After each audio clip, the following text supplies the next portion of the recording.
It's time for America's #1 new podcast, The Reality Check. These guys believe reality is the truth as they see it. The Reality Check. Now, here's your host, Mike Scully. Well, hello, America. It has been a few weeks since we've been with you. Through the holidays and some extended vacations, we are back in studio, and I am super excited today. The crew that I've got with me, I've got my mainstay from the University of South Alabama. Trickster, how are you, brother? I am tip-top, sir. Thank you. Attaboy. And then we brought back the Hebrew Hammer after the new year. Elliot, you ready to talk some shop today? Always ready to talk shop and talk smack. All right. And we have a special guest because the Nicolosi brothers are touring Italy on a boat.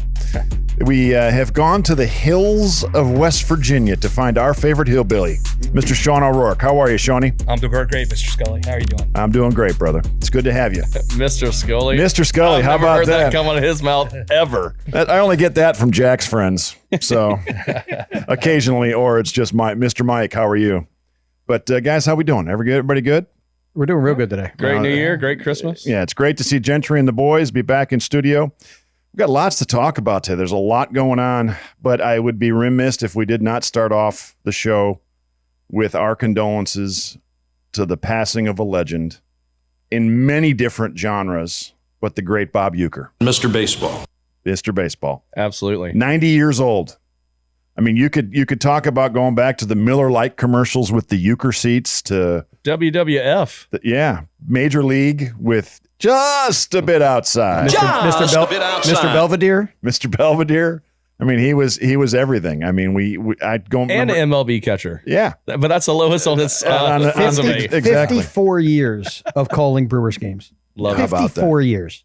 Love it. Yeah, I know. Shooter's is a little verklempt today because Shooter's a Wisconsin boy and he's a diehard Brewers fan. So well, there are 12 of us that'll be taking over Milwaukee tomorrow, and I'm sure flags will be at half mast and beers will be half full. I didn't even think about that. Yeah, you guys are getting ready to go up. That's a great idea. Great call. Boy, how can these guys lay off pitches that close? What a great movie. I just remember with my kids when they were little going to the game, Peyton saying, "Dad, are we in the Uecker seats?" I mean, sitting way the fuck up in the top of the venue. But we miss you, Mr. Uecker. That's all we got. One goddamn hit. His commentary in both Major League One and Major League Two, just phenomenal. Legendary. Phenomenal. You can't say goddamn on the radio. No one's fucking listening. Don't worry, nobody's listening anyway.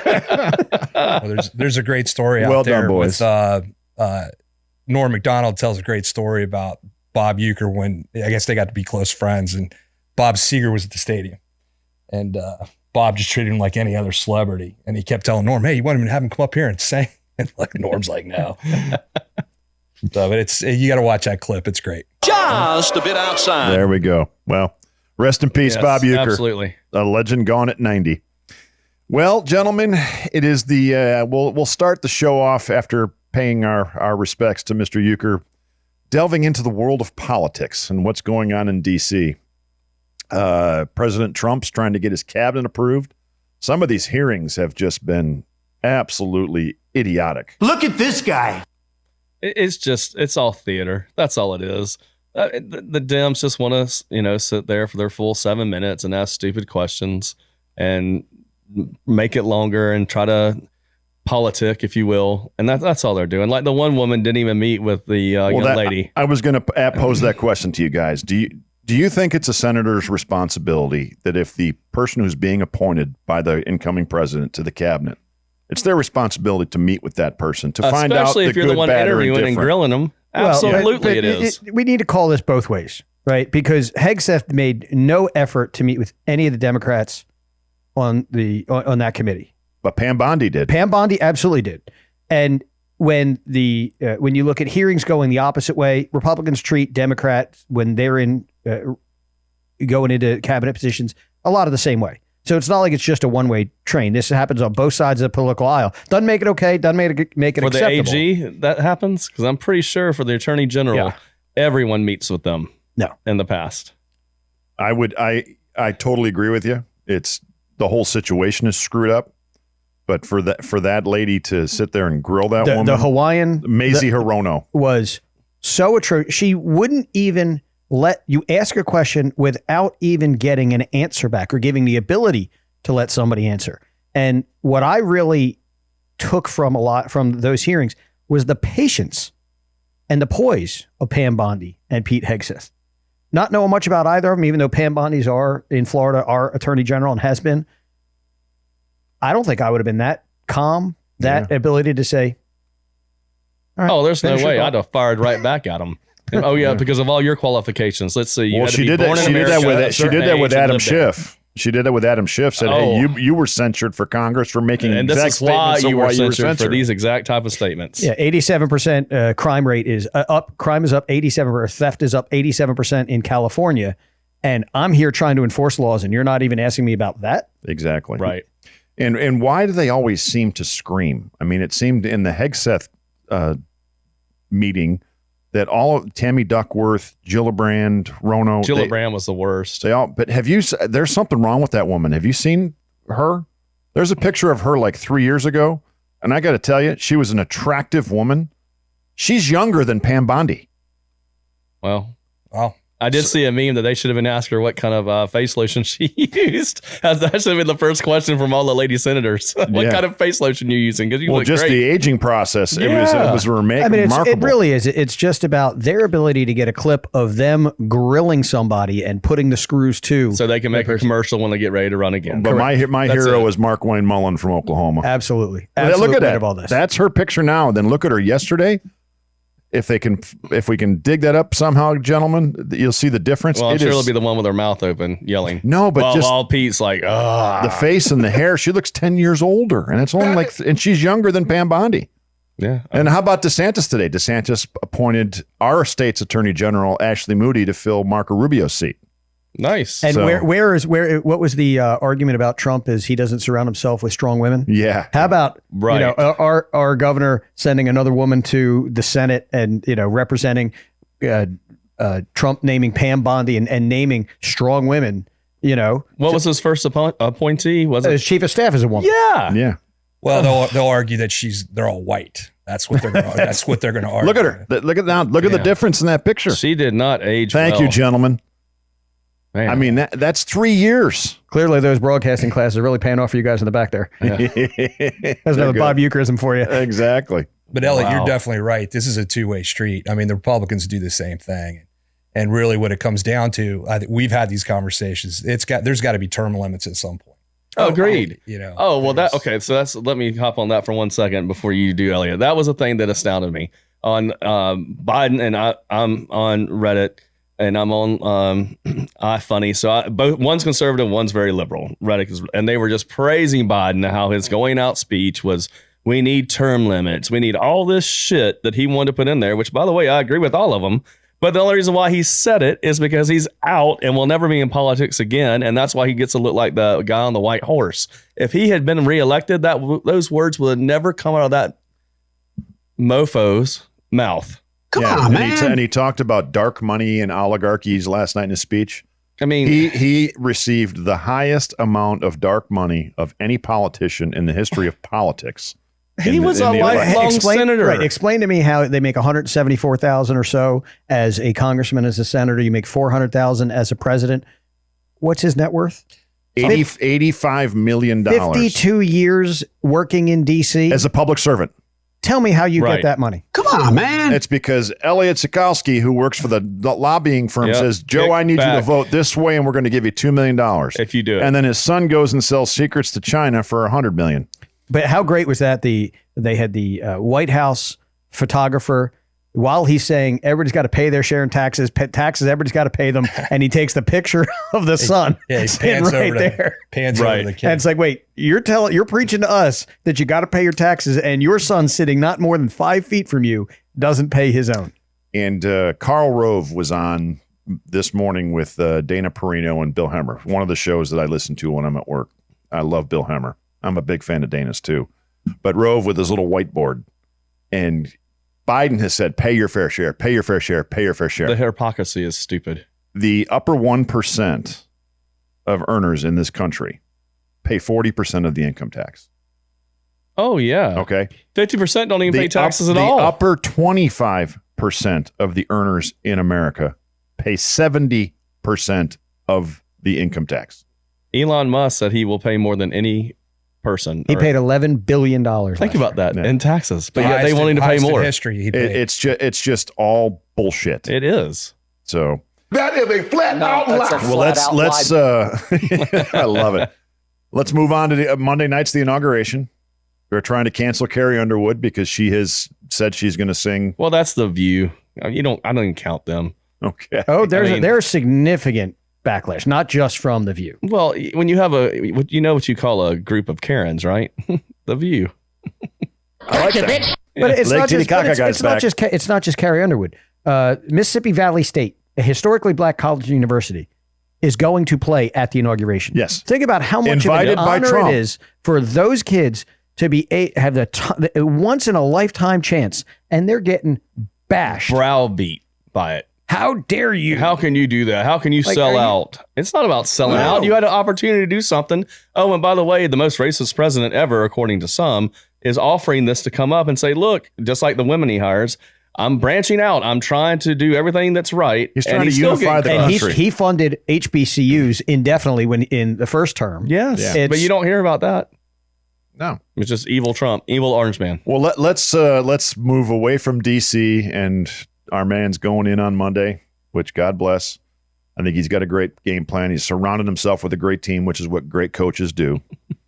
But let's move west to our folks, our friends out in Los Angeles, what they've gone through the last 10 days with these fires. We were talking about Aaron Rodgers being on McAfee before we came in. Mm-hmm. And he was saying the actor Miles Teller, his good friend's house burned to the ground. But, what the hell is going to change out there? That's going to, that real estate. I've got a very good friend of mine, John O'Donnell from Johnny O. They've had issues with employees that work for John, houses burning down. And a lot of the workforce is from Pacific Palisades. I mean, it's a crying shame. And there's so many ways you could go with this. One of the big things, the permitting process of what it takes to actually build a home there is an absolute nightmare. So what you're going to have to do to get these homes rebuilt. I mean, we all have to say thoughts and prayers to everybody that's out there. This is Right, a tragedy, course. no matter what side of the political aisle anybody sits on. And what we think of Governor Newsom or the mayor of L.A., Karen Bass, or anything like that, we think of the people first and foremost. Correct. But the mishandling of this, from cleaning up the forest floor to recapturing rain and snow water that you can reutilize, it just mistakes left and right. Well, I'm all about conserving for the animals, but the fine irony to me, one, they did all this stuff for fish, which is part of the problem of not having the water. Then they didn't thin out the scrubs below because they wanted to save the rabbits and the chipmunks and stuff like that. But instead, by not doing that, not only did it kill them all anyway, there's not a critter alive now in that area that they were trying to save by not doing this, but now it's also affected the people out there, and they're homeless because their houses have burned up because of their negligence. I don't know how they don't get sued beyond belief. And all the green, like, we got to have green environment, got to have the green environment. Do you know how much pollutant just went into the sky? My dear that Lord. eliminated everything you've ever tried to do. And it will to for be the next green. 10 years. Well, and they're looking at a lot of it. They think started with arson. Whether it started with arson or not because you look at other countries that have heavy forestation, and you don't see forest fires Austria, like this. Sweden, Finland, Germany. all those areas they maintain their forests. And that was actually, I believe, President Trump was on You need to record thin out- with Yes. Newsom in 19. There's video in 18 or 19 after LA fires where he stood next to him and said, "You got to clean the ground." Trump on the Joe Rogan podcast talk about that. And he was told to piss off. The amount of money that was the bond, there was a bond in like 2014 that was supposed to build up reservoirs and build up that the LA voters voted for. Right. Well, they also had the fire chief. She testified a year ago that they don't have enough mechanics, and they said there was like 100 fire trucks that are sitting in a yard because they can't be maintained and fixed because they don't have enough mechanics. That's not the problem, because what you're dealing with there in the scenario is what we dealt with here 2 years ago. No matter how we prepared and what we built for Ian, we were going to take a beating. No, I 100% disagree with you. I do too. You can't control where a hurricane goes. You cannot prepare in any way, shape, or form to handle a hurricane. There's no way. Well, let me ask you a question. My point was, though, before you so intelligently cut me off, you fuckers. I didn't get to say mine, but go ahead.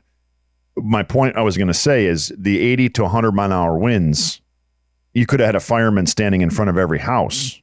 You weren't going to stop some of the damage that occurred. Some of the damage, Of absolutely. course. You can't eliminate forest fires.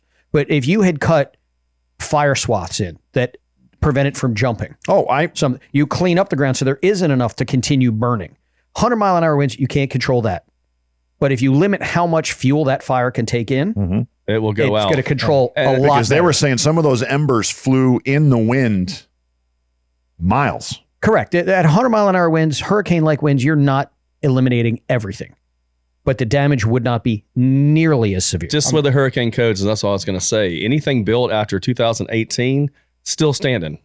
It's the things that weren't built to coast to withstand that type of thing. That's why Fort Myers Beach is changing. And so I'll tell much. you, That's correct. Growing up on the Jersey Shore, when hurricanes or Superstorm Sandy, they won't call it Hurricane Sandy because insurance reasons. But Superstorm Sandy goes through. Now the building codes are you have to build to a certain height. Right. Now you want to the houses in the town that I grew up in. If you want to do renovations that's more than 50% of the home's value, it has to be raised. You have to bring it up to code. Yeah. So there are. We even do controlled burns down here in Florida. I mean, we obviously do them in West Virginia. We had one the other night. Yeah, We yeah. up in I mean, they Babcock announce Ranch. them We all get the a time. smell. Remember that? And I agree with you, Elliot. That's where the mismanagement comes in. I mean, there's a lot of stuff that you could have prevented beforehand. The 100 mile an hour winds and all that other stuff is uncontrollable. Oh, it's just all compounded. It all piled Correct. on. Minimize the things that accelerate. And then not having the reservoirs totally filled up, because of Well, you can't put out a fire if nothing comes out of the hydrant. I don't know. I mean, that's not being prepared. Well, they were saying people, there's a lot of stories that are going to come out later, but people saved their homes because they were doing it themselves out of their pool. Yeah. Yeah. Which is remarkable. And to Elliot's point, once all the fuel's burned, it goes out. Yeah. Well, they got another week ahead because the Santa Anas are still coming. Well, I mean, imagine in Fort Myers, down here, if we said there's no plywood, there's no generators, there's nothing in advance of hurricane season. How much would people get ripped for the lack of preparation? Oh, there's absolutely no water for anybody to be able to have. There are things that you can do preventatively, proactively. Agreed. It's not going to stop a hurricane, but it's going to minimize some of the damage. Well, here's the challenge to California, because they used an example the other night, and you mentioned it earlier, the bureaucracy of trying to get a permit to build a house and all the red tape you got to go through. Is Governor Newsom going to step in and eliminate a lot of that red tape? Because they gave an example of what DeSantis did here 2 years ago. The Sanibel Causeway, right after the 2 days after the storm, they were saying it was going to take 3 years to rebuild. DeSantis brought in all of the top people and said, what is it going to take to get this? I need this, and this. They rebuilt the causeway in a month. Yes. 1 month. You could go back and forth, Scully, in 2 weeks. Yeah. I mean, it wasn't great, but you could get on and off island in 2 weeks. 1 month. It was fully operational. Correct. You can get back and forth. But to the island. DeSantis sat with Joe Biden and said, well, let's work together. When Superstorm Sandy went through, just before the election, Chris Christie. Well, that was Christie, wasn't it? Took Barack Obama and put his arm around him and said, we need the government now. Right. They didn't care about who got the credit. They didn't care. That potentially swung the second election for Obama, because Christie put his arm around him and said, we need the government's help. There are times where you say, forget the politics. We need this. Well, but then you look. We got to get rid of red and blue. We're red, white, and blue. But you look that the California House voted in the middle of this for a $50 million pool of money to fight Trump's agenda. In the middle of this, Newsom's on TV saying, no, let's not make this about politics. Let's not make this political. And yet there they are in the middle of the night, in the middle of a catastrophe, voting for a special session for $50 million just to fight Trump's agenda legally. Yeah, that makes a lot of sense. But that is the woke, what is it? DEI, DIE? What is it? DEI. DEI. That is the mindset of those people. There is zero logic. It is all emotion. And I don't like the shorts you're wearing, so take a long walk off a short pier. I'm going to do what I want to do. And that is the mindset. She's a great example. She's a lifelong politician. She goes to, was it Ghana? Ghana. That she went to, and I don't she have doesn't an issue. defend herself I don't have an at issue all. with her that she went to Ghana. That you don't know that this is how it's going to turn out. Is it a good visual? Absolutely not. Had it been But DeSantis, Elliot, I'm going to call bullshit on that because here's why. Okay. The residents of Los Angeles and San Diego in that area, they make sure that they're taking all of their vacations traditionally around, not in this time period, because of the Santa Ana winds, which come in January, early February, because it is fire season. They want to be here to protect their homes. That the fact that she took off in January when she was forecasted from her people that it was going to be 80 to 100 mile, which is abnormal Santa Ana speed, and she still took off and went. That'd be like DeSantis leaving during a hurricane. I'm not That's like saying DeSantis leaving 2 days before a hurricane Ian's hits. So he doesn't know where it's going to hit, but Right. it's out there. I'm not saying it's a good visual. I'm not saying it was a good decision, but I think the backlash that she is getting for that, there's a lot of other real things that you could. I mean, the cutting of the budget Yes. of Was it 17 $100 million or whatever the number was. The DEI focus. The DEI focus. Did you see the video from the DEI director for the Los Angeles Fire Department? You guys haven't No, seen I that haven't seen video it. yet? They're all named Christine, by the way, all three of them. But she literally on the video said that one of the questions she gets is, can you pull my husband out of a fire? And she's like, no, I can't. But if your husband's in the wrong spot, that's on him. I mean, who says? Yeah, like I mean, Scully, if you you're have right a about heart that. attack and there's a paramedic that comes in I'm and can't dying. pick you up, but that's exactly what she said was, oh, then you shouldn't be there if you're too big and we can't get you out. We can go back to Washington D.C. Well, that's what this Hegseth's goes back saying to Hegseth. with I was just getting ready to armed say that. forces. Yeah, Right. Yeah, who's That- going to if Scully gets injured?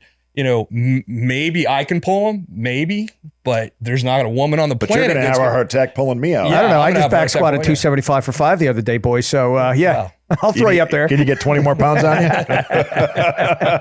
I only got to do a squat you once. I think I got to do it 5 times. Well, let's But look how much money they spent on that DEI. Oh, I know. Right. Well, that's the whole point. As opposed to giving it to the fire department, they spend it on this. Listen, it is the woke agenda that I've been screaming about to the top of my lungs until I'm blue. and it's all going away. I don't care if you're a woman, if you can do the same job. I don't care the key there is if you can do the same job, by all means, you should have a job. If you cannot, mad as hell. you damn right I am. I'm not going to take this anymore. If you can't do the job, shut the fuck up and move out of the way. How many Asians are there in the NBA? Exactly. Let's go. DEI, come on. Who's the guy that made the run with the Knicks? Jeremy Lin. Jeremy Lin. And you had Yao Ming. Insanity. And Yao Ming is the only two I can think of. But yes, there's not enough. We need more. There's not enough. That's about how much sense that makes. All right, Indians. let's transition. We'll go to break. Transition to sports. The one thing I want to leave you with, how about Live Golf? Live Golf signing with Fox Sports. Yes. And Greg Norman out. And Greg Norman's still in the deal, but they brought the CEO in that's run a bunch of other different stuff. Scott Nelson, I think is his name. So, but huge contract now. Yeah. And they just signed another player away. So it's all big things streaming, happening. all networks. Yeah, but we're going to go to our first break. We want to thank our good friend Bobby Hamer at Coastal Title. We love you, Bob and Rudy. We'll see you soon, and we'll be back in just a minute with the reality check.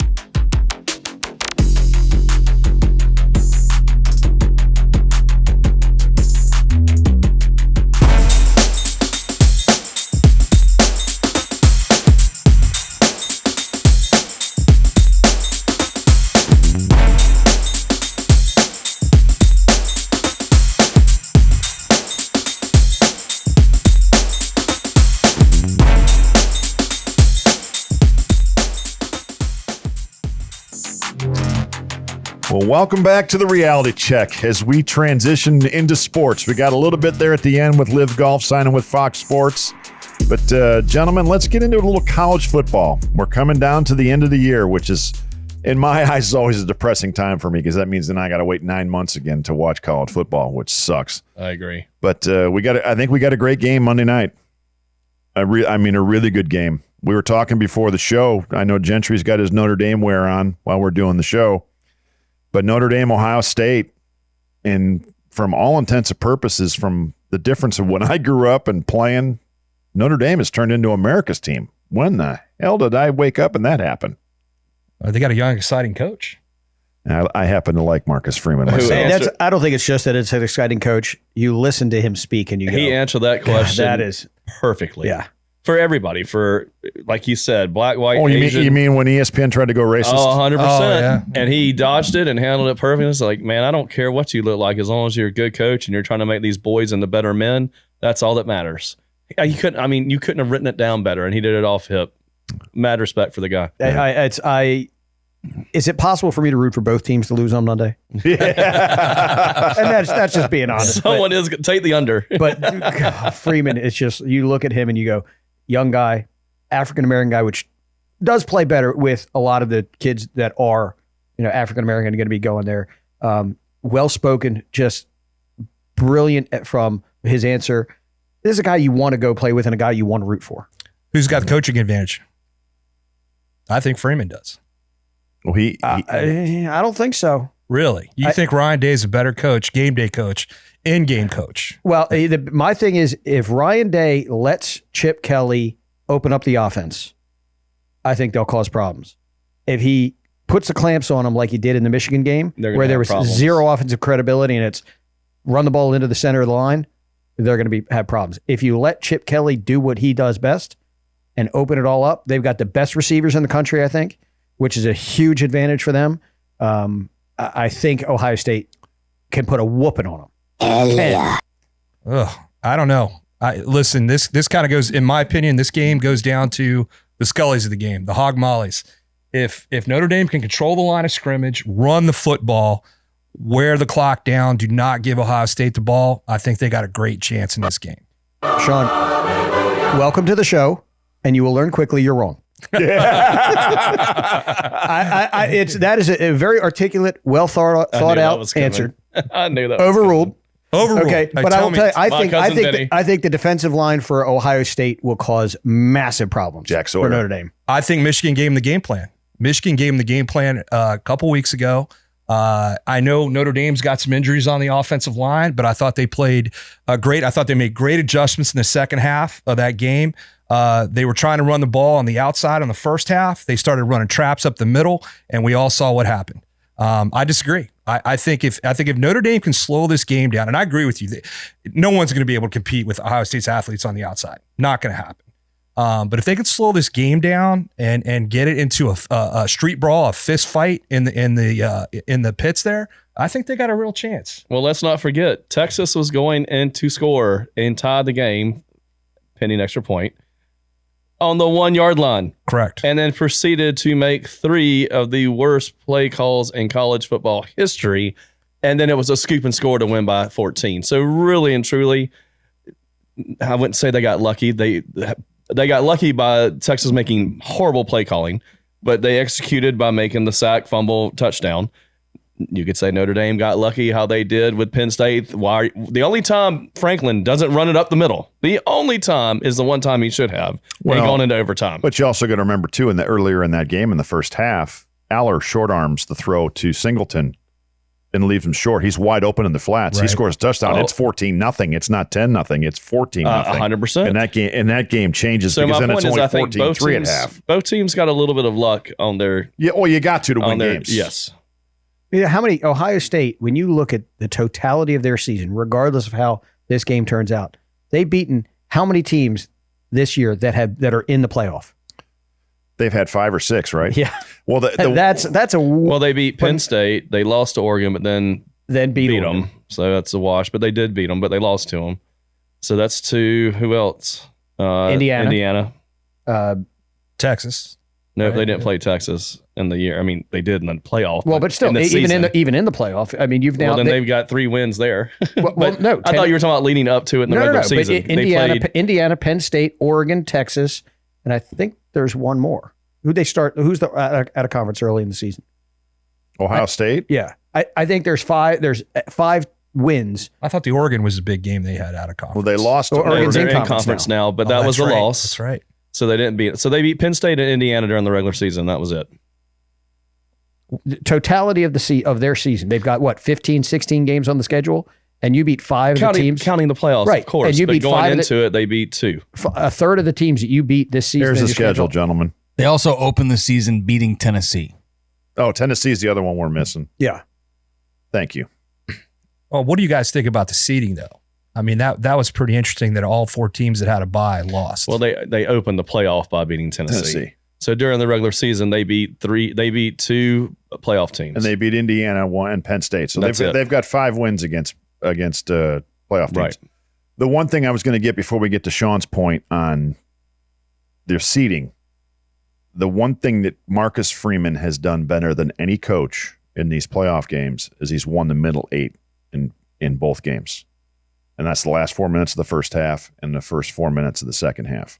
That's how they beat Georgia, because Georgia was going to be. Remember, we were watching. It was going to be 100%. It was going to be a 6-3 game at halftime. Yep. And then Kirby decides to throw it, get the strip sack, score a touchdown. Next thing you know, it's 13-3. Then they return the kick on the second half. Yep.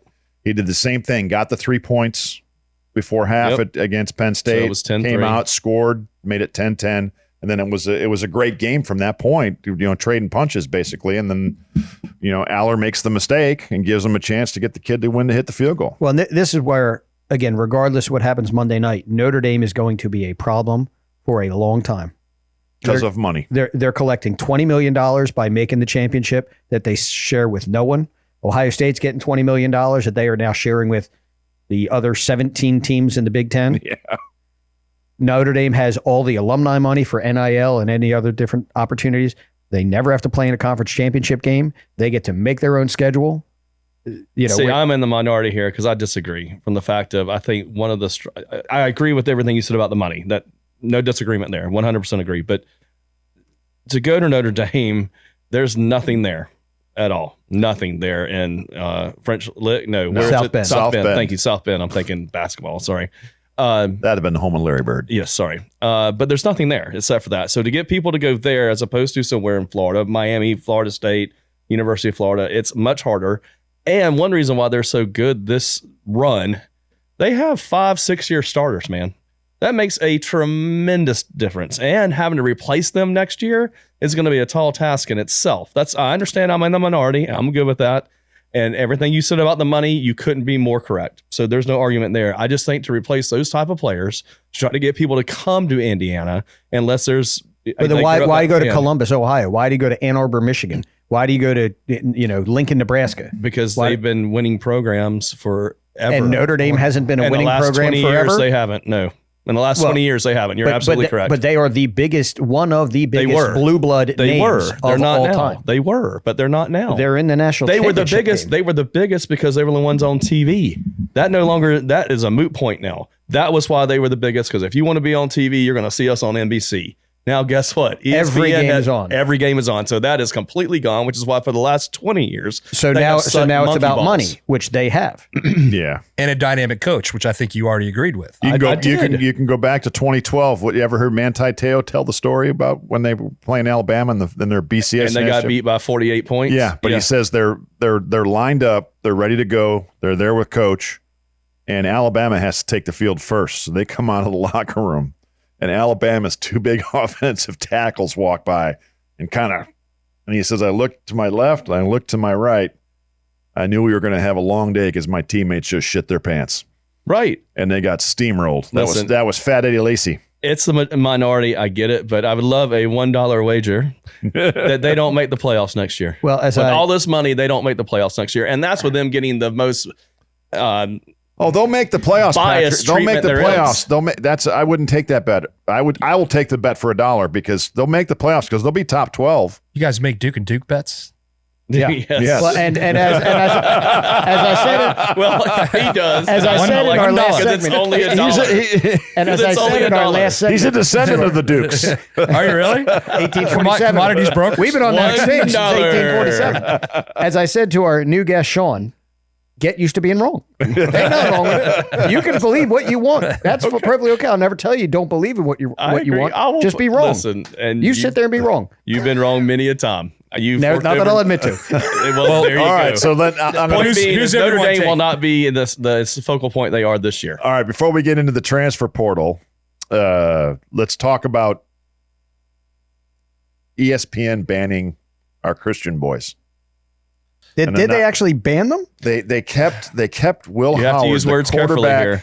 You have to use words carefully and say it exactly how it was, or otherwise you're going to get crucified. All right. No pun intended. They kept Will Howard off of the stage at the Rose Bowl because in his post-game interview right away, he said, I want to give all the glory to God. To my Lord and Savior, Jesus Christ. To my Lord and Savior, Jesus Christ. And then they actually kept him off There's the stage. There's video of him not letting him get They on. would not let him on. And then they did not interview him after the Texas game. They did not. Now, as the Hebrew Hammer, as someone that is not represented by JC, right? And the boys. but I respect anybody's right to profess your faith. 100%. That is it. That's what you believe. I'm okay with that. I don't get offended by that. I don't get offended by much, but there you go. You can say what you want, how you want. I'm okay with that. He had to stand down on the field, and he had just thrown for 360 yards. A great game. And I believe he was. Then you shouldn't be interviewing anybody. Correct. Right. But it's once again the double standard of the woke, and anyway. All right, I have a great problem with it because to Elliot's point, unfortunately, there's not that many Jewish people in the NFL. But if there were, and they wanted to say whatever the Hebrew Hammers are the best ever, whatever it is they wanted to say, you're not threatening anybody, you're not telling other people to go hurt people. Those things aside, you should be able to say whatever you want to say. Mm-hmm. I agree with that 100%. That bothers me greatly. I want to thank my parents. I want to thank my coaches. Thank who you want to thank. That's okay. We want to know what you have to say. Go back to the days when we were kids and think, hi, Mom. Yeah, I'm going to Disney World. Exactly. Well, let me, we'll get into the transfer portal and what's going on there. Give me your picks for the game. I'll start off with the Hillbilly. I'm going to take Notre Dame +8. I think that line's going to get to +9, 9.5 by kickoff. Like I said, I think they're going to slow the game down. I think Freeman's going to outcoach Ryan Day. I think he's going to use that Michigan game plan, and I think they're going to run the ball down their throat. As Johnny would say, God's team. That's right. It's God's team. God's team. All right, Lake Titicaca. As much as I want to see God's team win, there's a reason why they're an 8-point favorite. I don't think they're going to cut. Or an 8-point underdog. Well, sorry, meaning the reason why Ohio State is 8-point favorite is because they're the better team. And I think Michigan already popped in the mouth once. I don't think they'll be so arrogant because they lost that game, in my opinion, due to straight arrogance. They wanted to say they ran it right down their throats. You couldn't stop us. The old Bobby Bowden, run right, run left, run middle. And that was a horrible game plan. They learned from their lesson. They have better athletes, and they cover. All right. Elliot? I think the chip on the shoulder and the nobody believes in us attitude, it's happening in that Ohio State locker room. Everybody, all the fans say we want to fire the coach. You guys are garbage. Can't do anything. I think they win this, and they win it big. Give the points. Ohio State. I think they'd rather play Penn State. Very true. Well, I think it's going to be a hell of a game, and I'm hoping for a close game. I'm going to stick to my Big Ten roots. There's two things I need to have happen, though. Ryan Day has to stop dyeing his beard. He's got to let the natural gray come in because it is just for men, baby. It is jet black, and it's awful. I mean, it looks like that spray-on shit you'd get that. What's his name? Hulk Hogan. Yeah, but and then I want Ohio State to win because I want the Jack Sawyer sack and return to be a legendary play in Ohio State lore. Because if they lose the game, it's just another great play. Right. If they win the game, that's what catapulted us to the championship game. Exactly. Because I really believe that. I think that kid is phenomenal. I think he's going to be the next J.J. Watt or T.J. Watt. He's going to be he's that good. So I'm going to stick with my Big Ten roots, going with the Buckeyes. So we got one Irish and $3. Yep. Okay. The by the way, I want Notre Dame to win. I just don't think they will. Now, the scary thing, if that occurs, you will now have back-to-back Big Ten champions out of the Big Ten, where the SEC gets the credit for being the center of the college football universe. Well, and if now you go back to 2000 to now, they have been. I mean, it's right. Yeah, there's 17 of those wins as opposed to look. One game doesn't change. One season doesn't change that. Well, SEC's turning into a basketball conference. They're giving up football. Now you're in my world. Now you're talking about sprechen Sie me language. Big 12 is still the best basketball conference. We won't even get into that. Oh boy. The standings would say otherwise. But what did you guys think of the seating? I think that was mismanaged. I think they're going to have to look at that going into next year. Oh, they will. They've already made decisions to make changes on that for next year. Well, the initial thought was good.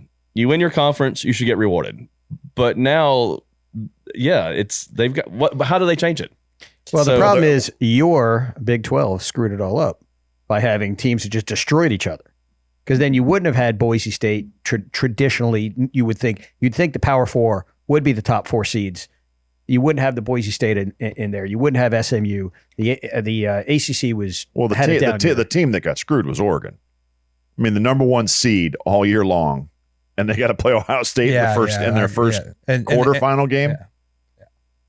I agree. And that's why I said I think the seeding's Ohio State probably could have been relooked at. Even though they didn't win the conference, probably should have been ranked 2nd or 3rd. But let's be overall. honest, you gave the one team that had the bye week to put up the biggest fight was Arizona State. I mean, in all reality, they could have won that game. 4th and 13, how do you get beat over the top? Yeah. 4th and 13, how do you get beat over the top? I guarantee you Willingham is saying that to himself every night before he goes to bed. I'm sure. 4th and 13, how do you get beat over the top? Yeah, that's there's some work to do. One thing. And I go back to, and Jack has said it to me 1,000 times, because when we used to play flag football and he'd play safety or play corner, I said, okay, we're winning the game. Don't get beat over the top. I said, what do you think at Arizona State? And he looked right at me. Don't get beat over the top. So how do you think they do the seeding? They go back to coaches voting and some of the sports writers? I think you got to go to basically what the seeding is the end of the year, the rankings. The RPIs? Just follow the rankings. But see, you guys are all speaking logically. The problem is when you get the athletic directors and money involved and conferences involved and everything else, throw logic out the window. Because they want the games that bring in the most jack. Correct. And how do you get more games on campus? How do you get more money into your own conference? Well, let's be honest. Those first round games, the first 2 rounds, they weren't competitive. No. I mean, listen, and let's be honest. I mean, I don't want to get too far off topic here, but you're on the right topic. The reason March Madness is so exciting is because anyone can win at any given time. That did not happen this year. Well, but that's in college football. That's a can win. Doesn't mean they will win. But there's always upsets the first couple of days in March Madness. Well, let me ask you a question. Were the second round games better because they were a neutral site, and the first round games were a blowout because they were basically home and away games? I think that's another thing they got to look at, because I think you get a huge advantage on those first round games. Plus, those other guys didn't play for almost 3 weeks when you had the bye. Yeah. And you look at cold weather games, you're looking outdoors in December. Right. Whereas if you're now playing them SMU indoors and Tennessee or warm weather, going north to cold weather. So here's the thing too. We understand the people that got in late, Clemson, SMU, those were the last 2 to get in, bounced first round. Okay. But you had your Ole Misses, Lane Kiffin, Alabama, who felt, like they should have gotten in. Now, whether they should or not is irrelevant. Irrelevant. Thank you. But why not go to 16 teams and make it not a bye? Well, I think they're talking about that. And have 8 home games. Oh, no, they're going 12, 12, and then 16. Good. We're 3 years from 16. Because that's what they need. If they do that, then the buys are gone. You have more home games, to your point, to generate more money. It's still not going to matter. But if you think blowouts happened in the first round with 4 buys, what do you think is going to happen to those 13 to 16? I don't think you can fix the blowouts. I don't think that's the point I'm making. There's blowouts in the NCAA tournament. Once and one in 16. That's happened once, and a one has beat a 16, right? Yeah. Or is it twice? I think it's once. UMBC. Yeah. One time. That's it. Yeah. So it's coming. That happens. But that's how you're rewarded for being 1 through 4. And being 11-2 and being in the top 16. And a conference that actually does something. Yes. Which is why Notre Dame, when they play nobody and don't have to have the gauntlet that the Big Ten will have, or even if they lose to Northern Illinois again, they're going to be ranked in the top 12. They're going to get in. Correct. But I think you're going to have more of an yes, I chose very poorly, still under the dollar because it's only $1. But they will get bounced first round. Maybe that's a better way of saying it. I mean, they won't have the horses. You had next year. Ole Miss and Alabama chiming they should have got in. Well, Alabama lost to Michigan again, second time in a year. Well, but they had 3/4 of their team in the portal. I know, but you had the South Carolina Gamecocks were making this big old deal, and who'd they get beat by? Does it matter? Oh, yes, it does. It was Illinois. Now I know why it matters. Right. Brett Bielema trolling our little boy Shane Beamer. What a douche. Anyway. All right, let's finish this segment real quick as we've gotten along here. The transfer portal. We've got how many kids? 2,000 kids? Did you say that were 2,000 kids are in the portal right now, not signed. Not signed. Not so that signed. means there was like 3,000. Yeah, about that. that entered it. Yeah. And Carson Beck was the big winner so far. $4 million Miami. And going to Miami, and he gets to hang out with his cute little girlfriend, Hannah Cavender of the Cavender twins, the social media mavens. He's getting $4 million for 1 year. I looked this up. Yeah. Third round pick in the NFL gets on average about a $1.25 million signing bonus and a $5.8 million contract over 4 years, right? Non-guaranteed. Take $4 million guaranteed. Yeah, all day. Well, Quinn Ewers turned down $6 million according to Ole Miss. That was the rumor mill out there yesterday. He was offered $6 million to go to Ole Miss, and he's decided to go in the NFL draft. Which is interesting. Did he announce he's coming out? Because I hadn't heard he announced that. yesterday he's coming out. Did he? He announced he's coming out. I don't think he's ready.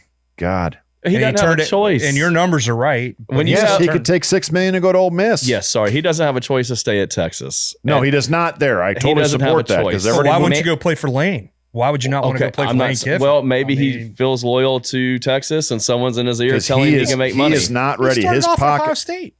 But his pocket presence, he's very talented arm, but he has not developed pocket presence on when to unload the football. That kid needs to play college football for another year. I'm telling you, he should have gone to Ole Miss and taken the $6 million. We're going to see how that plays out. I didn't know he had to. Once you declare, if you don't hire an agent, can you undeclare? You can come back. You can undeclare. Because Carson Beck did that. Got it. He was going and just don't hire agent. You watch because he'll get his draft grade, and somebody will tell him your draft grade right now is you're going to be the 18th pick or the second round, and he may end up taking that $6 million. Well, hell, even if Ole Miss comes back and says you're not going, we'll give you $4 million. He's still making out better, right. You know. Well, look, not to say $4 million or $6 million is insignificant because it obviously is, but Lane Kiffin knows what he's doing coaching quarterbacks. Oh, 100%. Yes. So you want to get better and get prepared and have a different. Sark's a great coach at Texas, but now you have a second good offensive coach that can teach you and correct some of your flaws to get better for that future career. Money is good. Well, look what he's done for his quarterback there. That I think that kid's going to be rated higher than Jackson Dart. Yeah, Dart's going to be rated. But then you have the thought of injury. Yeah. But for $6 or $4 million, it's okay to run that risk. I'm sure they're all insured at some point. Well, if you're making that much money, they will take the insurance policy out. But Colorado did it on Travis Hunter and Shadur at the bowl game to play. They insured them. Got it. If they got hurt. Willis McGahee. Scully, the landscape's changed dramatically since you and I were in school. Oh, it's that's a couple decades ago for me, bud. Yeah, so yes, me as well. But these guys they're going to have to figure something out. I mean, I think you guys were on the break. We were talking about the guy from UNLV. What's the NCAA going to do, or what's a college going to do when some guy decides he's not getting paid enough in the middle of the season and decides to sit? I mean, that's a real possibility right now. Yeah. They're going to have to step in. I think there's going to have to be contracts. There's going to have to be some cap limits. I would assume. Make them. And again, this solves all the problems. It's not a very popular solution, but it's a reality. Make them employees of the university. They don't have to go to class. They're getting paid. They're paying taxes. You don't have to worry about it. And if they're not supposed to do what they're going to do, they get fired. Mm-hmm. Well, they are going. Look what the boys got on the screen. The top highest paid. That's Livy Dunn right there. That's Paul Skeens, the star pitcher for the Pittsburgh Pirates girlfriend. She's number one at gymnast at LSU. What did she make? I can't see that far. Those are all there. It is 4.2. Yeah. $4.2 million to be a gymnast. That's more money than the entire Olympic team. Well, I mean, she's got a huge social following, right? That's what it is. What NIL is meant to be. Here's the amazing thing, which you don't realize: she's making 4.2 off of NIL for LSU. Money. Right? The Viore sponsorship, and she's got over, I think, like 3 million followers on Instagram.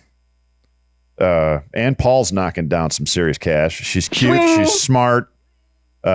She's a really baby. Yeah.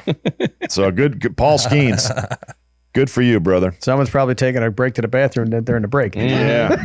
Well, it's the same thing. Carson Beck. Click. The boys put up Hannah Cavender, who plays basketball and who's pretty good at basketball. Both the twin sisters that play for University of Miami, they're good. They've been around, but they have made a fortune off of their Instagram and TikTok. What did Miami pay them to come back? Does anybody know? I don't know that dollar amount, but they got their. I mean, they stepped away for what, year and a half? Well, no, the one stepped out. The one stayed and played. And then Hannah decided to come back and play with Haley one last year because they had the COVID year to use for their eligibility. And she's the one dating. One dates Carson Beck. The other one dates the tight end from the Cowboys. Yeah. So it's I don't know. Is it Dalton Schultz? Is that him? That sounds right. I think so. I can't speak too much towards the dating life of college athletes. I follow it because they follow us, guys. Damn, on he TikTok. is ugly. And he's not the. He's not God, the. he is ugly as hell. Yeah. QB1. We all learned that in Friday Night Lights. QB1. I guess so. Yeah. Hey, the whipped cream. Yeah. Watch Landman because she's on there, and Allie looks pretty good. Allie Larder. Oh. All right, gentlemen, let's go to break. Great talk of college football. When we come back, we're going to get into the National Football League and talk about the 4 divisional games this weekend. Please follow, like, and subscribe us on all of the social media that we're on, YouTube, TikTok, the whole deal. But we'll be back in just a minute. We want to give a shout out to our good friend Bob Hamer again and his beautiful wife Rudy at Coastal Title. Thank you.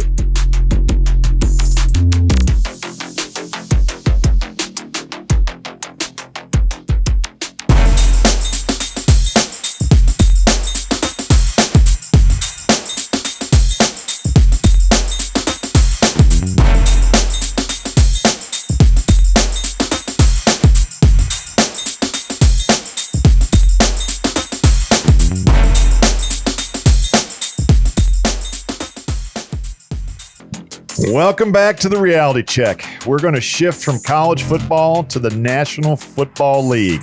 But again, I always have to give that special shout out to our good friend Bob Hamer at Coastal Title. We love you, Bobby. Hope you and Rudy are enjoying watching the show. See you in Milwaukee. We'll see you in Milwaukee. Well, the boys will see you in Milwaukee. Just be careful up there, if you know what I mean. Just be careful. Let's play ball. Thank you, everybody. Exactly. Thank you very much. You go up in General Goolsby's, Bobby, the 5 1-pound cheeseburgers. That's your challenge. Was that 454? Is that 454 is the time, but I did not do it with fries and bacon. That is fair. You did not. So you'll see the plaques on the wall. But gentlemen, let's transfer over our first game of the first game we have on the docket. It's one that's near and dear to our hearts because our first guest we had on the show. Yes. Hogan Hatton from the Detroit Lions. They're hosting the Washington Redskins, or Commanders. The Redskins. Saturday night, 8 right. o'clock. So the 15-2 Detroit Lions. What do we think about that ball game? Can the Commanders get in there and win? My first hope is to be able to see the game, because when we're going up with Mr. Delicious to Milwaukee, I don't know that I'll be able to see by 8 o'clock at night. What time is the Marquette basketball game? It finishes perfect. The timing's perfect. It's 1 o'clock their time. The game starts at 3:30. So we should have about a 10-minute window for the first game. But the first game is KC. So to your point of seeing, yes, that night, I don't know that. Yeah, that's not. Yeah. Forecast. The 8 ball says not likely. Forecast. Well, what is the dinner plans? I think, we're going to be watching the game because we're going to be at Calderon eating pizza right there across from the Hyatt. You're going to Calderon's on Saturday night? Yeah, because we're going to Moe's. On Moe's Friday? Yeah. Shout out to There's one person Benny. that makes the decision up there. We all know this. We're just along for the ride. Oh, I know. Him whose name fair. shall be spoken. The short little fat financial guy. That's okay. Wow. So, yes, we're going to Moe's Friday night, which is going to be awesome. So good luck, Benny. We coming. We coming. You best get ready. And what do you always tell me, Sean? Bet against Marquette in the first half and pound him in the second? Yeah, that's my cheat code for NCAA basketball. You always bet against Marquette in the first half, and you load up on them in the second half. I nearly texted that to Mr. Delicious on Tuesday night when they had a game against DePaul. And good Lord, I hope he had his heart medicine running that day, because They should have lost the game. Yeah. Well, unlike Florida, who was down 16 at half and still found a way to lose by 1. Well, Boy. we'll be talking a lot more college basketball in the weeks to come here. Good. As we get. I know Excited. Elliot's so excited. Yes. Oh, well, let's get back on that Lions Commanders game. What do we think? So I think this has the opportunity to be the most fun game of the weekend. I think that you play this game 10 times, Detroit wins 8. But there's something that tells me Washington's playing with house money. Mm-hmm.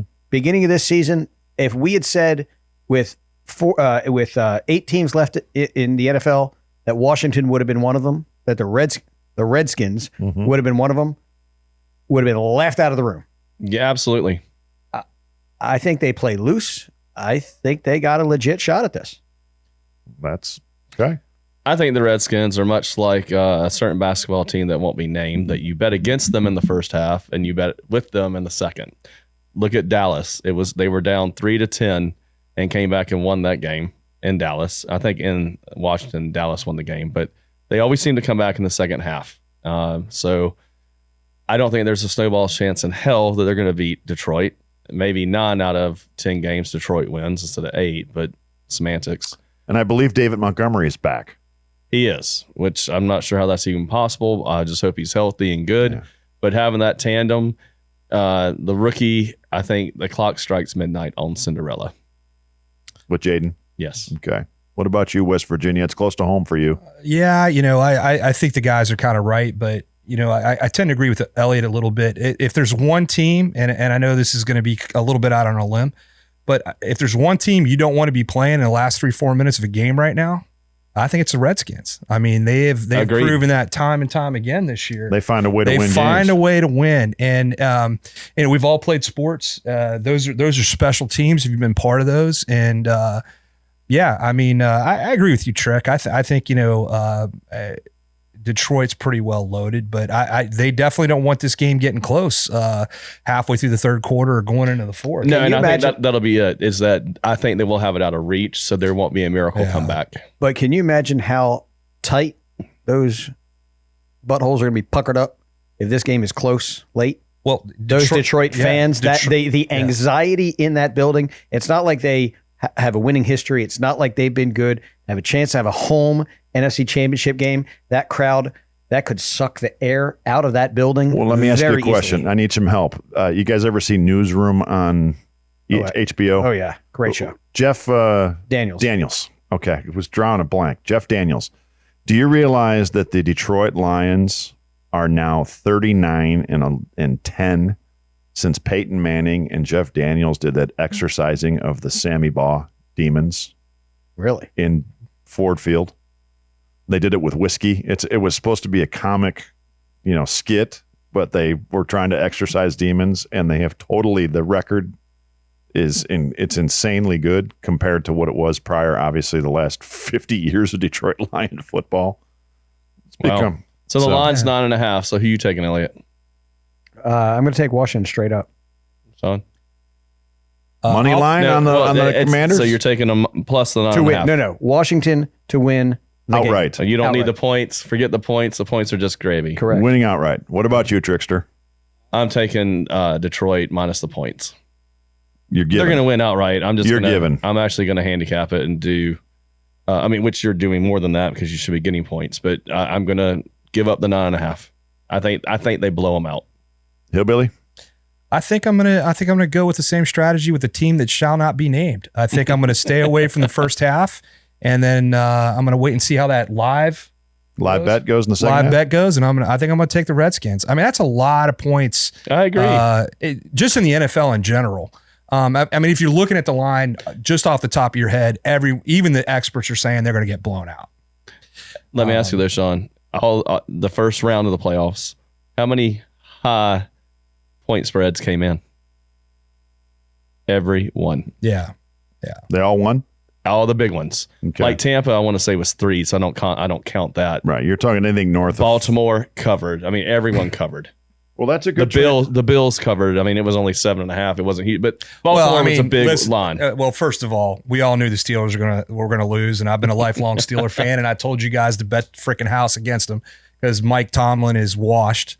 I didn't mean to give you the platform. I'm sorry, but yeah, he's washed. I know I've been on a rant for the last week about that, but this is not the Steeler team I grew up with. But I agree with you. Yeah. I mean, that was a given on that. They haven't been the Steeler team that we grew up with in the last 2 decades. It must suck to win 9 games every year and make the playoffs every year. It's got to be real. I don't know. I think those Cleveland fans are really pissed at that. And, I kind of get that. Yeah, Cleveland's quarterback just rolled his ankle again and tore his Achilles again in Miami. But let's talk about culture. You guys just brought up Detroit and their culture. They're not used to winning. Steeler fans are used to winning. We're not. Making the playoffs is a given every year, and it has been for a very long time. Do you know how many franchises would take that and run like hell with it? Okay. Mike Tomlin's constant is the standard is the standard. Well, that's the standard in Pittsburgh.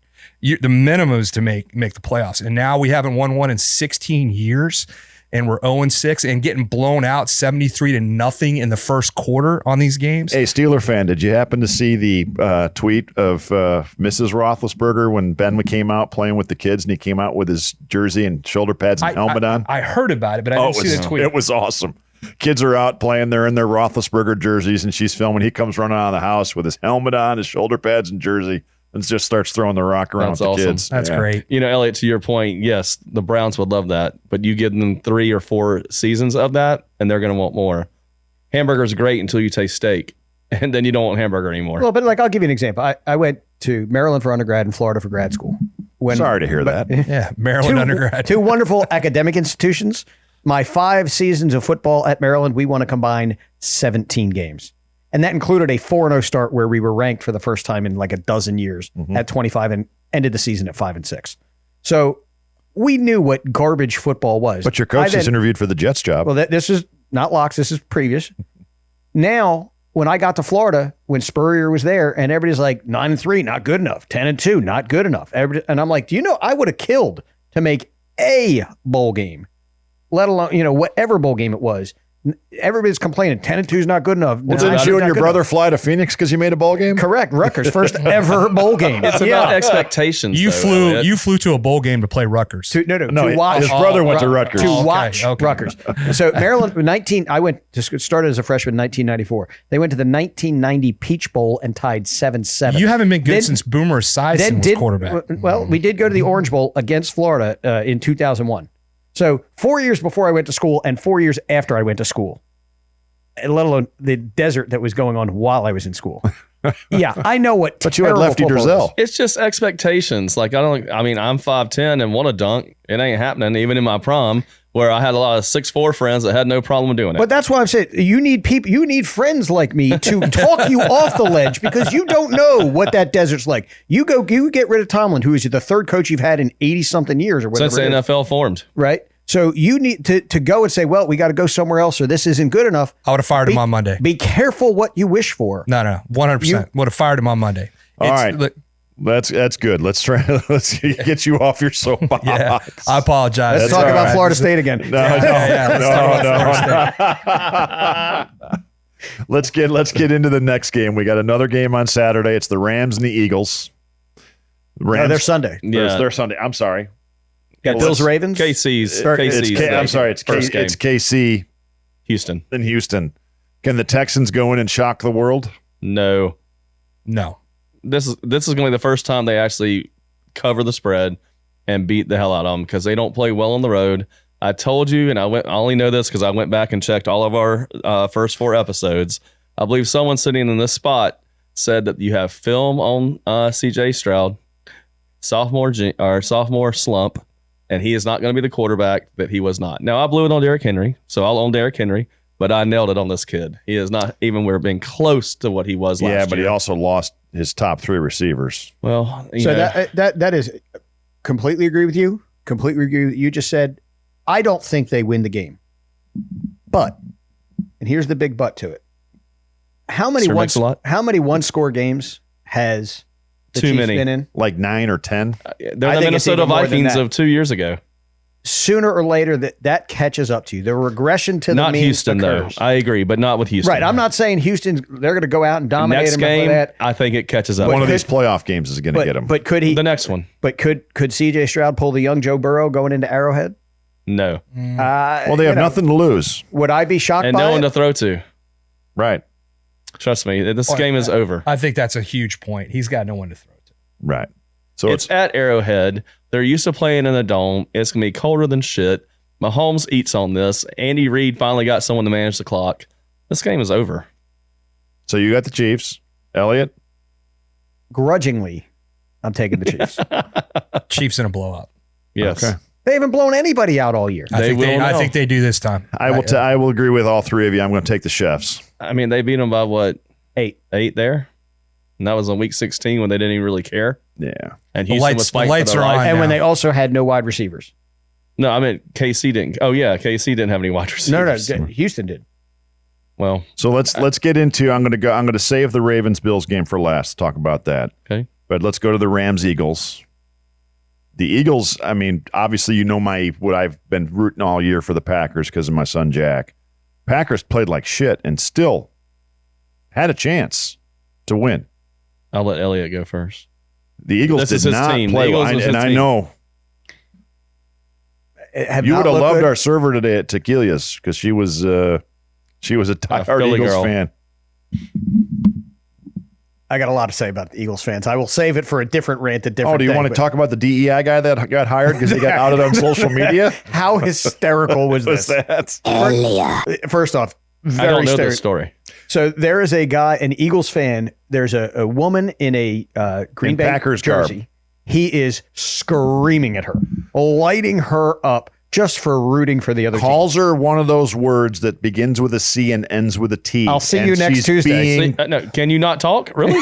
Yeah, Wow. he's being filmed and he doesn't know it. and just screaming, acting like a typical Philly fan, which is why I hate Philly fans. And you have even said this though I on am many one. occasions. Turns out this guy represents a company and consults with companies about DEI. He's their DEI counsel. Well, so God love the guy. Here's the thing. We all look at it as how we should. He looks at it as how he's been brainwashed to think. I'm going to treat her the exact same I would a man, which is wrong. You should treat ladies with respect at all times. So How about you treat all people with you respect? can't, well, if I'm going to yell at someone because I think they're being because I don't agree with them, it's going to be a man. I would never yell at a woman. It's not She like did- this woman is standing up there giving everybody, flipping everybody off, Right. saying the Packers are great. She's sitting there just sitting I'm and just watching the telling game. you, She was He did his watching the job. game and he was drunk and was an ass. Of And- course. and It's social awful. I'm just playing media- devil's advocate. Social We media begin got him at fired. 5 with a viral video that Here we go. has resulted in a fan getting banned from Lincoln Financial Field. It shows that fan making comments to a Packers fan and using words that we can't broadcast on television, nor would we want to. Thanks for being with us this afternoon. I'm Tracy Davidson. And I'm Nor Johnny would we Archer. I want spoke to. today to both the man. How about that? Fly, Eagles, fly. Yeah. This is the same people that threw batteries job at in the Santa back, Claus. boys. Come on, that was 60 years ago. It wasn't that long, but they still did it. Threw batteries. Anyway. So he been terminated. Yeah. He gone. I think for this game, I think Jalen Carter does his best Aaron Donald impression Okay. and wins it in the trenches for the Eagles in the defensive front. Okay. I like it. I'm going to go to the hillbilly on this one. I tend to lean with what Elliot's saying. I think you're going to see a dominant defensive performance from the Eagles. I think it's going to be a really low-scoring game, even with Los Angeles' offensive firepower. I know they got all their wide receivers back, and they're looking better. But I agree. I think defense is going to win this game, cold weather. I like the Eagles. I'm going to jump in before Trick goes. Don't underscore how good Rams defense is. Their defensive line has got some young kids that are hungry, and they're playing really good football without Aaron Donald for the first time in a decade. Right. Well, my question to you is, I'm not an over-under guy, Mhm. but this would be the one time I don't even know what it is. What's the over-under on this one? I would probably take the under on this game. I'll have to look and see. I don't know off the top of my head because this is to me this is a do not bet game. I haven't even looked at it. Stay away from it. Stay away from They it. got one on the board. Yeah, so 45 that and a half. 43.5. Well, that's usually the typical number on an NFL game. Yeah, it opened at 45. Elliot, you're right, but Gotcha. right now currently it's at 43. There's a problem. Do you mind if I step in for a Please, second? no. There's a problem that I think Kumbaya, baby. that the Rams face. Started this week in Arizona on Monday night, flew home to what is potentially left of their homes, Mhm. and now going back across the country, dealing with all the emotions of the fire, game moved, multiple flights. I think there's a lot going on with them that could be that small distraction that, the emotional weight of all of this could be another factor into this game. Great point, but to play devil's advocate, it could also be win one for the Gipper. Let's rally around the people for California. Let's do it for them. Let's focus on winning this game for these people and ourselves. My point that I was going to make, though, before that was if the Rams play like they played this past week and the Eagles play like they played last week, the Eagles are going home. Now, are they going to play both? Are they both going to – can the Eagles play that bad again? No, I don't think so. Can the Rams play that good again? I don't think so. So with that said, I think it's going to be a reversal, and I think the Eagles take care of business. Plus, it's at home. I like that. So you're all on the Eagles. I'm going to give you 2 words of why the Rams win. Sean McVay. Yep. Unbelievable coach. Well, I was just getting ready to ask you, Scully. Much better than Phillies. What are you guys' Yes, thoughts on Sirianni? Exactly. I think he's an idiot. I think he's a clown. You think he's overrated? I think he's a clown. Yeah, I think he's actually properly rated because a lot of people don't respect him. Yes. I mean, now he's got a great record. You can't fault him for that, but he's got talent beyond coming out his ears. It may be But one he's of the best so worried defenses about we've seen in a listening while. to fans. I mean, Right. he's just a moron. He's got the best front office in Yes. football. One of the best owners in football. Their GM is phenomenal. GM's phenomenal. The way they manage the cap, the way they can continuously bring in talent, the way they can draft and things like that. I don't hate him as a coach, but you give me the choice of McVay or Sirianni, McVay every single time. Absolutely. Well, you don't hate him because he's winning. The minute that changes, Correct. He has he's- a dough. Exactly. Oh, they wanted to get rid of him last year the way they finished. Well, that was the coordinator's problems. The defenses of the other teams were saying, we know you were playing a high school offense. We knew exactly what was coming. Yeah. I've never played a down of organized football in my life. We all knew it was coming. Right. Best defense left? I know you like the Rams Probably. young. but Probably. I think you would have to argue it's the best defensive left. That makes for a good argument. Yeah, I would rank him in the Although top. the Bills look really good this past week. Well, let's move on. Great transition. Thank you, Trickster. The game of the week, I believe. I think so too. I believe the winner of this game wins the Super Bowl. Vegas says it as well. It's a 1-point line.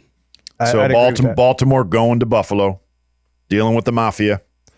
This young man right here has been the deal breaker, has been the game changer for them. I agree. And You I mean know flat tire Henry? no, He did go through a slump for a but little I think while, the but slump was play calling more than anything. And yeah, because why put all the mileage on his tires? Well, but the thing here is, and he knows I've given him a hard time since day one since he said that, and we've had lots of deep conversation on it. But I think they're poised right now because I think that young man is why he's doing is so why well. he's doing so well. Let me ask you, for those of you that are football people, not just football fans, but know the game.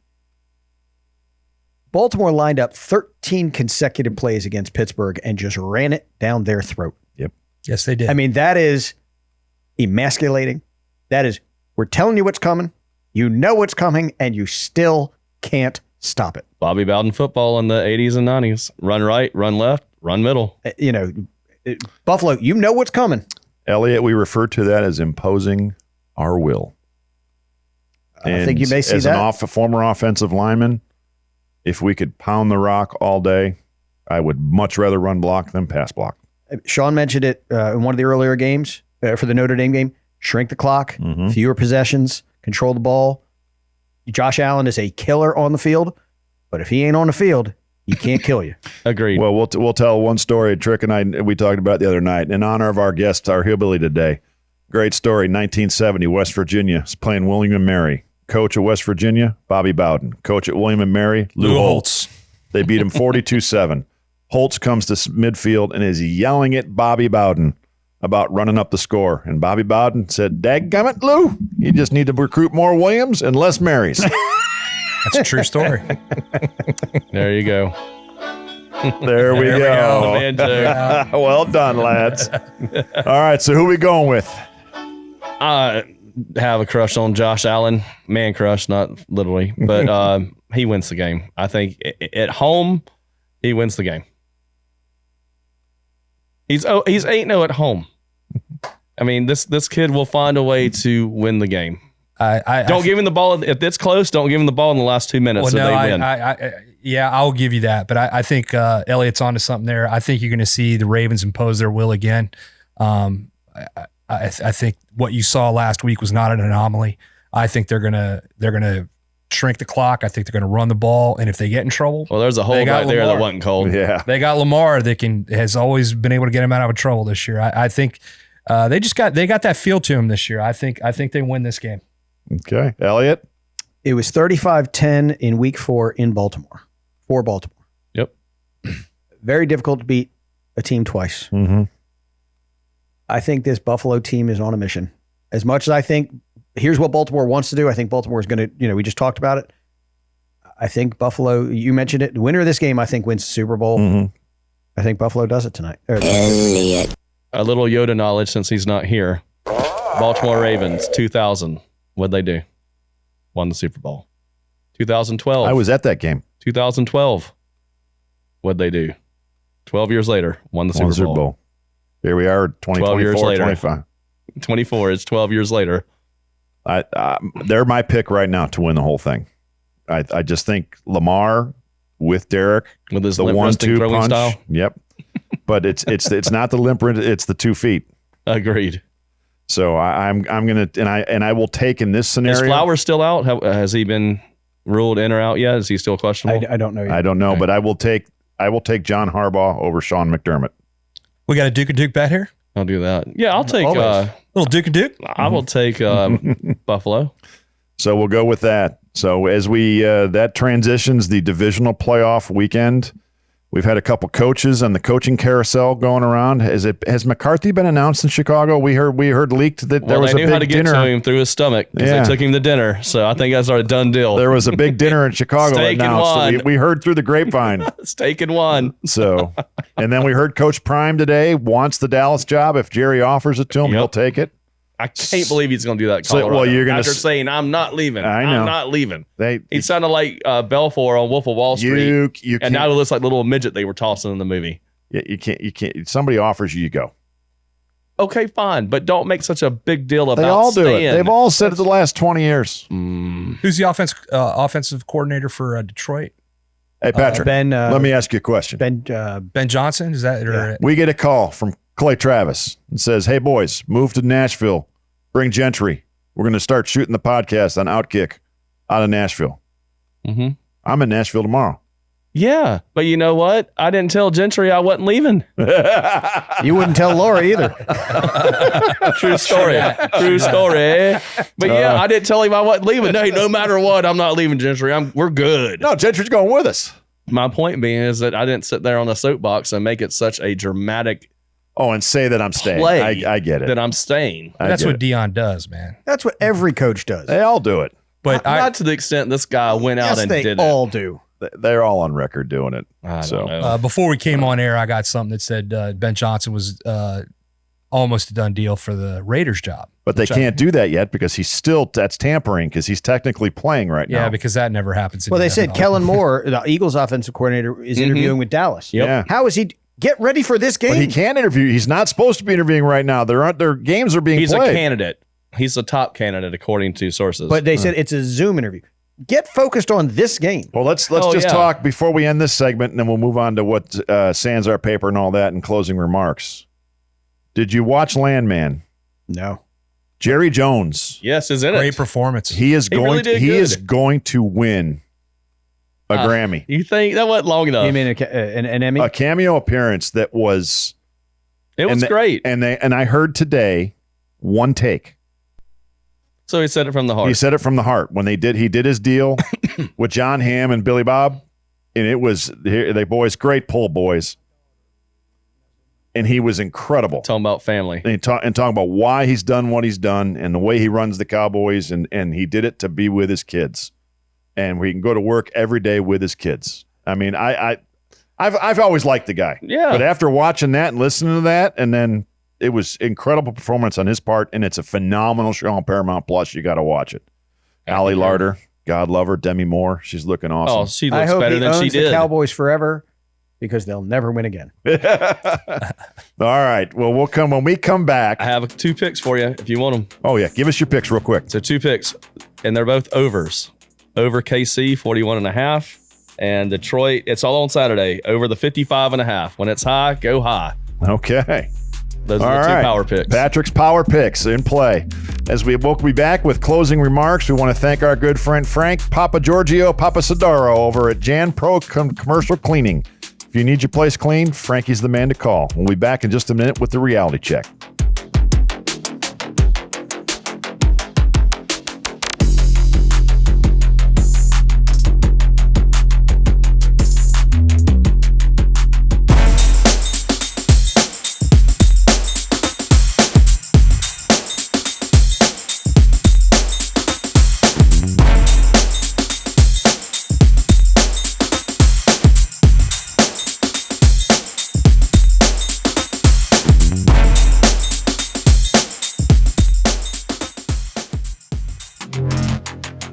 Welcome back to the Reality Check. Well, it's closing thoughts today, guys. Great show. Hillbilly, it was great having you with us today. You did a good job. Well, thank you very much. I want to thank you guys for having me on. This is kind of like us sitting around the bar and cutting it up like we normally do. I had a great time, and I would love to come back. All right. Well, I think we'll have you back. Absolutely. All right. Take me home. Country road. All right. So we'll see how the West Virginia basketball team does the rest of this year. There you go. Elliot, what you got for me this week, my friend? Well, let's start. Sean, great job today. Thank you. But Huggy Bear ain't walking through that locker room no more. Time out. We got 3 top 10 wins already this year with 2 of our top players out. Are we talking college basketball? Not yet. He told us not This yet. guy's frothing at the mouth over here. Elliot's favorite month is March. So I'm wearing my college football national championship shirt. Older brother. You'll hear a lot about my brother's younger brother, Brian, very close with, gave me a lot of the notes today that I share with you guys because he always wants to share his thoughts. Can't wait till he's down here with us. But I'm going to give a shout out to my older brother, the one that Patrick wants to give a good old knuckle sandwich to. Deserves it most of the time. Works for ESPN, travels all the time. He's up at the national championship game, worked for ESPN Radio, was at the Florida Panthers hockey game on Tuesday. Of course, only an hour away, didn't call. Let's have dinner. Nah, none of that. But love him. He's got one of the coolest jobs in the world, traveling for every different sporting event. Once in a forever, I get a T-shirt out of it. No tickets, T-shirt every once in a while, but give a shout out to him. Attaboy. All right. All right, my friend. I've missed the last 3 weeks not having Sans my paper. I've heard a few of them personally, but what's Sans in your paper? Well, what Sans my paper? I have come here to chew bubblegum and kick ass, and I'm all out of bubblegum. What Sans my paper this week, we kind of touched on it earlier, is ownership.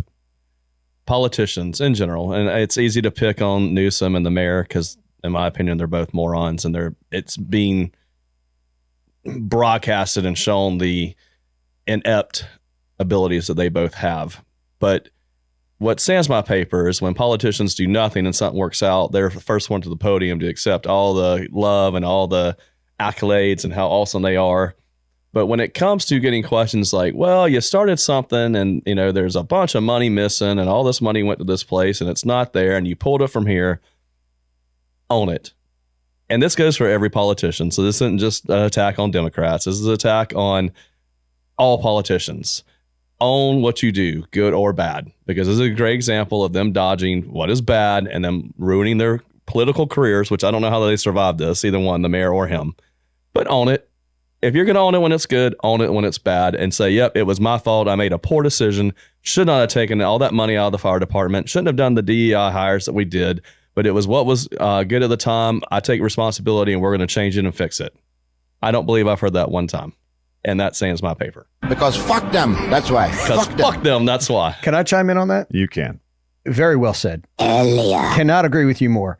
Has there been one person fired in the Biden administration over the last 4 years? Not one that I'm aware of. The Afghanistan pullout, disaster. Mayorkas, a disaster in 1,000 different ways. Yes. Right? FEMA, disaster in so many different ways. Has there been one person? Trump. Yeah, Joe Biden got fired. That's the one person that got fired. Right. Yeah. But Trump fired people, and a lot of those people came out and hate him because of it. But yeah, if you ain't doing the job, if you can't stand up to it, you got to go. You gone. This is Donald Trump's house, brother. I love that. Was good. Oh, boom. Oh, there he goes. Down goes Frazier. We got to pipe it down. We've got to pipe it down. Yeah. Well, we'll wrap it up on that. Gentlemen, great show. Monday's a big day. 47th President of the United States gets sworn in. It's the national championship for college football. Cats and Japper happy hour. Cats and Japper can't speak to that. We've got NFL playoffs this weekend. A big shout out to my boy. Had a great time with him at Virginia Commonwealth University over the weekend. Heard he crushed it. He did really, really good. I'm very proud of him. That's awesome. Yeah, I damn near died getting there in the snow, but just happy to be back. And we'll be back next week with the reality check.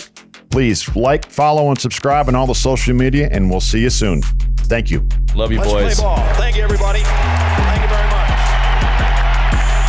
Just a bit outside. That's my man. That's the best Bob Uecker. Don't worry, nobody's listening anyway.